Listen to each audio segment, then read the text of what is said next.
Bismillahirrahmanirrahim. Assalamualaikum warahmatullahi wabarakatuh. Innal hamdalillah nahmaduhu wa nasta'inuhu wa nastaghfiruh wa na'udzu billahi min syururi anfusina wa min sayyiati a'malina. May yahdihillahu fala mudilla lahu wa may yudlil fala hadiya lahu. Asyhadu an la ilaha illallah wa asyhadu anna Muhammadan abduhu wa rasuluh. La nabiyya wa la rasula ba'dah. Rabbi shrah li sadri wa yassir li amri wahlul 'uqdatam min lisani yafqahu qawli. Ya fattahu ya alim, ya fattahu ya alim. Amma ba'd. Apa kabar anak semuanya? Alhamdulillah baik ya, ibu juga alhamdulillah baik. Nah, untuk hari ini siapa yang sudah hadir? Hadir semua? Ya, gue absen dulu ya. Rifana Afwa.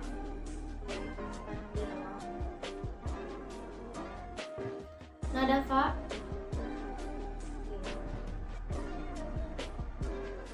Dinda Anissa. Dinda Anissa, tolong kerudungnya benerin ya. Ya.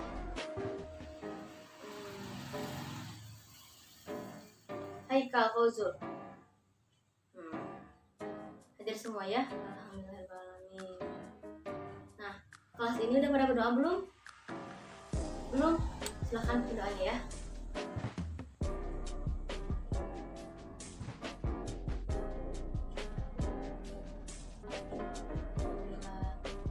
Udah? Nah, biasakan kelas ini sebelum masuk itu harus membaca doa dulu, lalu membaca Al-Quran. Nah, sekarang kita membaca Al-Quran dulu ya.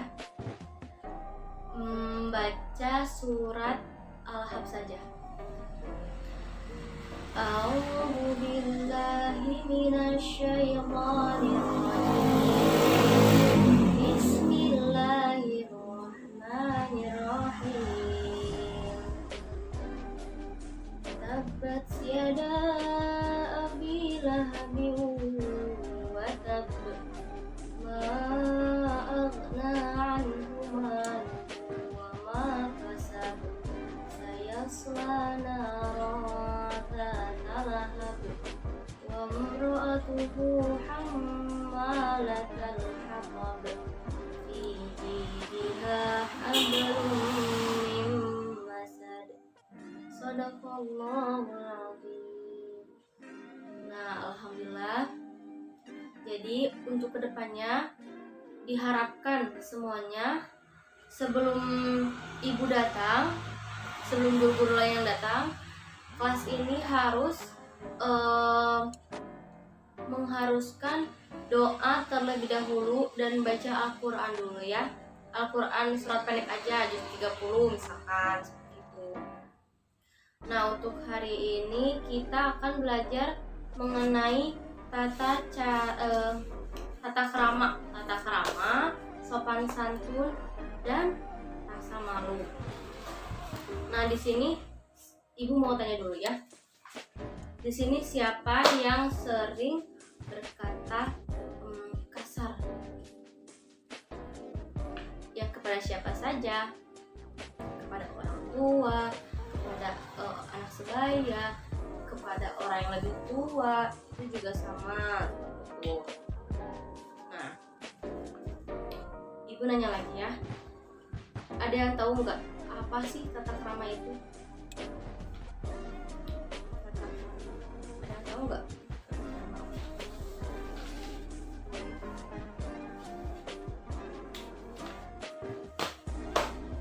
Iya, silakan. Siapa? Ada apa ya? Silakan. Bagus. Ada yang lain? Oh, tidak ada sudah. Nah, jadi yang dikatakan oleh Nadafa itu benar ya, bahwa tata krama itu adalah aturan yang baik. Karena tata krama itu berasal dari bahasa Jawa, berasal dari dua kata, yaitu tata dan kromo. Tata artinya aturan dan kromo artinya baik. Jadi bisa disimpulkan bahwa tata krama itu adalah aturan yang baik. Nah, mengapa kita penting untuk menjaga tata krama kita? Dan tahu? Nah, mengapa penting? Karena bila kita sedang berada di suatu tempat yang bukan tempat kita, itu bisa saja berbeda tata kramanya dengan lingkungan sekitar. Di sini ada beberapa tata krama yang kita harus jaga ketika kita di beda tempat. Nah, yang pertama ada cara berpakaian. Nah, cara berpakaian ini kita harus bisa menyesuaikan dengan tempat-tempat.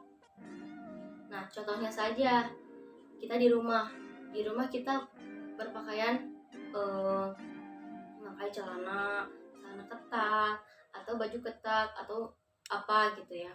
Nah, lalu kita pindah atau kita mondok pesantren. Nah, kita itu harus bisa merubah cara berpakaian kita, harus lebih sopan, kerudungnya harus lebih besar, bajunya harus lebih longgar lagi seperti itu. Nah, yang kedua cara berjalan. Nah, cara berjalan ini kita tidak berjalannya tuh tanpa mengeluarkan suara, membunyikan gesekan. Kita lagi jalan, sengaja menggesek-gesekkan sendal ke jalan raya, jalan aspal. Nah, itu tidak boleh. Nah, lanjut, selanjutnya jika kita sedang berjalan terus di depannya ada orang yang lebih dimuliakan, kan orang yang lebih tua, nah kita hendaknya mengucapkan permisi Pak, permisi Bu. Yang ketiga itu cara berbicara. Nah, cara berbicara ini sudah tadi ya Ibu tanya. Nah, kita itu hendaknya berbicara yang sopan, yang baik, jangan sampai menyakiti hati yang lain seperti itu. Nah,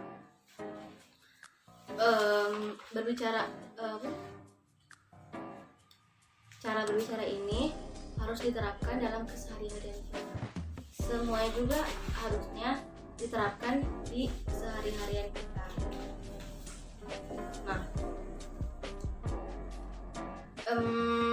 jadi itu tadi macam-macam yang harus kita jaga tata keramanya ketika berada di tempat lain. Nah, sekarang pindah ke sopan santun. Nah, di sini siapa yang tahu apa itu sopan santun? Ada tahu? Boleh Ibu tunjuk aja ya.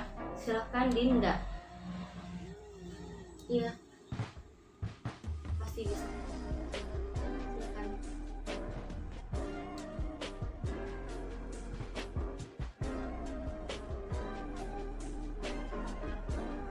Ya, betul. Jika sopan santun ini adalah suatu kewajiban yang harus dikerjakan setiap orang, dari mulai anak kecil, dewasa, orang tua, pokoknya tanpa ada terkecuali. Nah, di sini juga ada contoh-contoh norma sopan santun. Yang pertama, menghormati orang yang lebih tua dari kita. Menghormati di sini bukan hormat gerak. Nah, bukan seperti itu. Tapi kita harus lebih bisa menghargai dan nurut gitu. Nah, nurut di sini nurut kepada perintah yang baik seperti itu. Nah, yang kedua, menerima sesuatu selalu dengan tangan kanan. Jika diberi sesuatu, kita hendaknya menerimanya dengan tangan kanan. Karena itu Sudah kebiasaan kita kan makan pakai tangan kanan, mengambil barang pakai tangan kanan. Nah, yang ketiga di sini ada tidak berkata, kotor, kasar, dan takabur. Nah, kotor itu berkata-kata kotor itu berkata-kata yang tidak pantas dikatakan. Misalkan kita mengatakan semua hewan, kita lagi marah nih, kita mengatakan semua binatang hewan, kita mengatakan semua yang ada di tubuh binatang, dari mulai yang kecil hingga yang besar. Nah, terus berkata kasar. Kasar ini sama saja ya, sama berkata kotor. Nah, dan takabur. Takabur ini sombong. Misalkan nih, saya mah habis beli mobil, saya habis beli HP iPhone. Jadi mensombongkan. Nah, itu kita tidak boleh ya berkata seperti itu.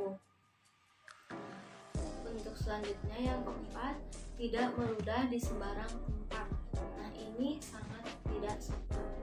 Misalkan kita lagi di jalan, lalu depan kita ada orang, nah kita meludah ke samping. Itu bisa saja orang yang melihatnya itu kok nggak sopan. Nah, jika di negara lain, negara Jepang, itu kan kalau misalkan kita meludah tuh didenda. Jadi negara Jepang itu sangatlah bersih, bersih dari kotoran. Lihat aja, sungainya aja warna bening. Coba kalau di sini udah coklat, bau lagi ya. Nah, yang terakhir ada tidak menyela pembicaraan. Jika ada orang yang sedang berbicara, lalu kita ingin segera mengungkapkan apa yang ada di pikiran kita hendaknya tidak boleh menyela pembicaraan orang itu. Nah, kita tunggu dulu sampai orang selesai berbicara, lalu kita mengungkapkan apa yang dibicarakan. Nah, setelah ada sopan santun, di sini kita ada akan bahas rasa malu. Malu adalah sifat atau perasaan yang membentengi seseorang dari melakukan yang rendah atau kurang sopan. Islam memerintahkan pemeluknya memiliki rasa malu karena dapat meningkatkan akhlak seseorang menjadi tinggi. Orang yang tidak memiliki sifat malu, akhlaknya akan rendah dan tidak mampu mengendalikan hawa nafsu. Sifat malu merupakan ciri khas akhlak orang beriman. Orang yang memiliki sifat ini apabila melakukan kesalahan atau tidak patut bagi dirinya akan menunjukkan penyesalan. Nah, sebaliknya, orang yang tidak memiliki malu merasa biasa saja ketika melakukan kesalahan dan dosa meskipun banyak orang mengetahuinya. Nah, di sini contohnya, misalkan ya, kita tuh muslim, kita beriman. Nah, kita sudah tahu kita beriman. Nah, dalam agama Islam kita harus dituntut untuk menutup aurat. Jika di luar sana ada yang membuka aurat, maka tubuhnya, membuka jilbabnya, menampakkan aurat, itu sama saja dia tidak mempunyai malu. Nah, Islam menempatkan malu sebagian dari iman. Nah, orang yang beriman pasti memiliki sifat malu. Orang yang tidak memiliki malu berarti tidak ada iman dalam dirinya. Nah, berarti orang yang suka mengumbar auratnya, orang yang suka membuka jilbabnya itu bisa dikatakan tidak mempunyai iman seperti itu. Nah, di sini juga Rasulullah SAW bersabda, iman itu lebih dari 70 atau 60 cabang. Cabang iman tertinggi adalah mengucapkan la ilaha illallah, dan cabang iman terendah adalah membuang gangguan atau duri dari jalanan. Dan rasa malu itu merupakan cabang dari iman. Hadis riwayat Bukhari dan Muslim. Nah, di sini juga sudah ada Al-Quran yang menjelaskan tentang rasa malu. berkata-kata baik. Di sini ada surat Al-Baqarah ayat 83. Dibacakan ya. Nah, di sini gua akan membacakan surat Al-Baqarah ayat 83. Dengarkan semuanya. A'udzu billahi minasy syaithanir rajim. Bismillahirrahmanirrahim. Wa id akhadna mitsaqa bani Israila la ta'buduna illallah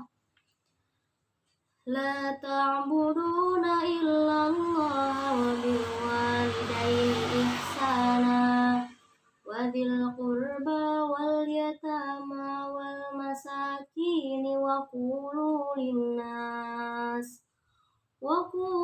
linnasi husnan wa aqimus sholata wa atuz zakah thumma tawallaitum illa qalilan minkum wa antum mu'ridun.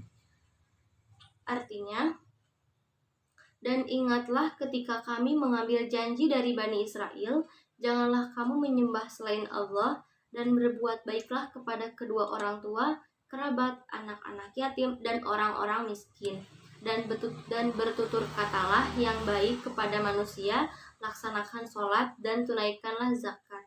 Tetapi kemudian kamu berpaling atau mengingkari, kecuali sebagian kecil dari kamu, dan kamu masih menjadi pembangkang.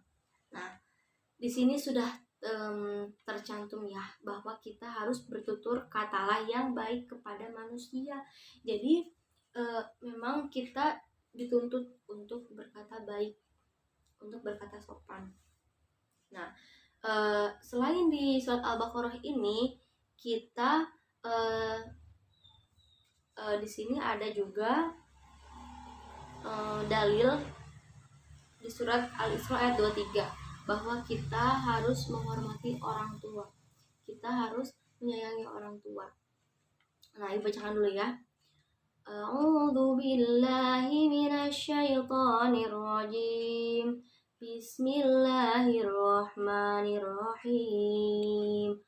Wa qada rabbuka alla ta'budu illa iyyahu wa bil walidaini ihsana. Imma yablughanna indakal kibara ahaduhuma aw kilahuma fala taqul lahuma uffin wa la tanharhuma wa qul lahuma qawlan karima. Shadaqallahul azim. Nah, artinya, dan Tuhanmu telah memerintahkan agar kamu jangan menyembah selain Dia, dan hendaklah berbuat baik kepada ibu bapa. Jika salah seorang di antara keduanya atau kedua-duanya sampai berusia lanjut dalam pemeliharaanmu, maka sekali-kali janganlah engkau mengatakan kepada keduanya perkataan dan janganlah engkau membentak keduanya, dan ucapkanlah kepada keduanya perkataan yang baik. Berkata saja juga tidak boleh, apalagi yang lain. Perkataan itu hal yang paling kita sering lakukan. Misalkan kita sedang main game atau sedang nonton TV kesayangan kita, terus orang tua menyuruh deh beliin mama cabai, deh beliin mama bawang. Lalu kalian menjawab, ih mah nanti aja gerak, atau iya mas sebentar lagi, tapi sudah 1 jam tapi tidak membelikannya, seperti itu. Jadi membantah perintah orang tua. Nah, seperti itu. Nah, di sini kita bawa kesimpulannya bahwa kita memang harus menjaga tata krama, sopan santun, dan rasa malu kita harus selalu ada dalam hati kita. Nah, sebelum penutupan, Ibu akan bertanya mengenai tata krama, sopan santun, dan rasa malu. Nah, di sini Ibu akan menunjuk. Silahkan Haikal sebutkan apa saja tata krama yang harus kita jaga ketika kita berada di negara lain atau tempat lain. Silahkan Haikal.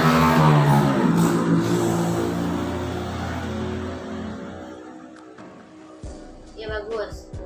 Silahkan Dinda Anissa sebutkan arti apa yang kamu ketahui tentang sopan santun. Ya, bagus. Nah, silahkan Rifana. Tadi Ibu sudah menyebutkan 2 ayat suci Al-Quran. Nah, sebutkan keduanya surat apa dan ayat berapa. Nah, alhamdulillah. Di sini berarti kalian sudah mendengar semuanya dan memperhatikannya, ya. Nah, di sini ada satu tugas yang terdiri dari beberapa kolom. Yang pertama ada kolom pernyataan. Lalu sampingnya ada kolom kosong. Nah, kalian isi dengan sejujur-jujurnya. Yang pertama, apakah kalian selalu berkata baik kepada orang lain? Jawabannya sering, selalu, jarang, atau tidak pernah, ya. Mohon untuk jawab sejujur-jujurnya. Nah, seperti itu. Nah, untuk tugasnya dikumpulkan setelah jam pelajaran ini. Nah, ya, mohon dibagikan ya. Terima kasih. Nah, untuk menutup pertemuan kita kali ini, adalah kita berdoa kepada Allah Subhanahu wa Ta'ala. Berdoa dimulai.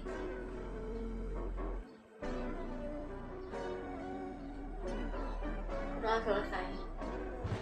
Nah, mungkin cukup sekian yang dapat Ibu sampaikan ya. Semoga apa yang Ibu sampaikan ini bermanfaat untuk kalian semua. Wabillahi taufiq wal hidayah. Wassalamualaikum warahmatullahi wabarakatuh.